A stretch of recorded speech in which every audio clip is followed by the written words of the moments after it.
Bienvenue dans un monde où les muscles changent d'action selon leur position articulaire. Dans un monde où la géométrie s'apprend par cœur. Un monde dans lequel les résultantes sont aléatoires. Bienvenue dans la hanche.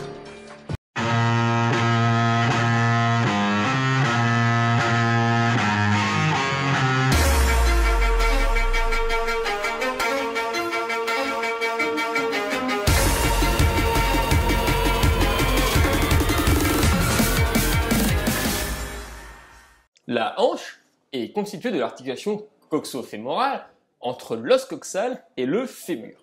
Non, sérieux, tu peux définir table? C'est une articulation sphéroïde avec 3 degrés de liberté dont les deux surfaces articulaires regardent en avant, provoquant une découverture antérieure de la tête fémorale. Autour de cette articulation se trouve un labrum, aidant à stabiliser les déplacements de la tête ainsi qu'à augmenter les surfaces de contact et la profondeur de l'articulation. Il contient le liquide synovial et donc participe à la lubrification articulaire et maintient aussi une pression intra-articulaire. La hanche peut se caractériser par la coxométrie, série d'angles permettant de renseigner la couverture de la tête par l'acétabulum. Nous pouvons citer l'angle de couverture latérale entre la verticale et l'extrémité latérale de l'acétabulum, valant 25 degrés. L'angle de couverture antérieure entre la verticale et le point le plus antérieur de l'acétabulum, valant environ 20 degrés. L'angle cervico-diaphysaire d'à peu près 125 degrés. L'angle d'antéversion du col, entre le col et l'axe latéromédial, qui passe de 40 degrés chez l'enfant à 15 degrés chez l'adulte.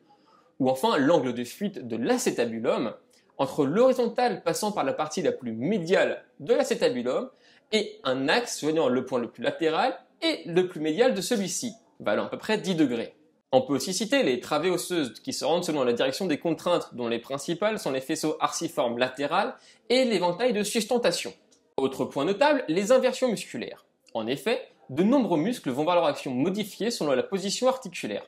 Par exemple, le piriforme et l'obturateur interne deviennent rotateurs médiaux en flexion, ou le TFL et le petit fessier qui deviennent rotateurs latéraux en rotation médiale maximale. Et il en existe d'autres, mais vous voyez les principes. Cela est dû aux lignes d'action des muscles qui passent de part et d'autre du pivot. Passons maintenant au mouvement. On se rappelle comment on décrit un mouvement? Définition, plan, axe, mouvement, amplitude, moteur, frein, inversion de point fixe. La difficulté ici sera les changements d'action des muscles, comme par exemple les pelvitroquintériens qui deviennent abducteurs en flexion à 90 degrés. La stabilité maintenant. La principale, celle qui nous intéressera, sera frontale. Passivement, nous aurons une congruence de l'articulation ainsi que la succion de l'articulation. Et si vous ne comprenez pas, retournez voir le labrum il y a 45 secondes.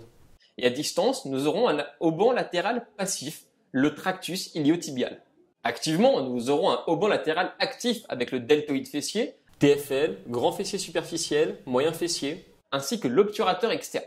Sur le plan des contraintes, l'acétabulum a une forme d'ogive qui s'écrasera lors de l'augmentation de la charge pour une meilleure répartition des contraintes. C'est simple. Si on avait une forme circulaire, il y aurait un seul point de contact.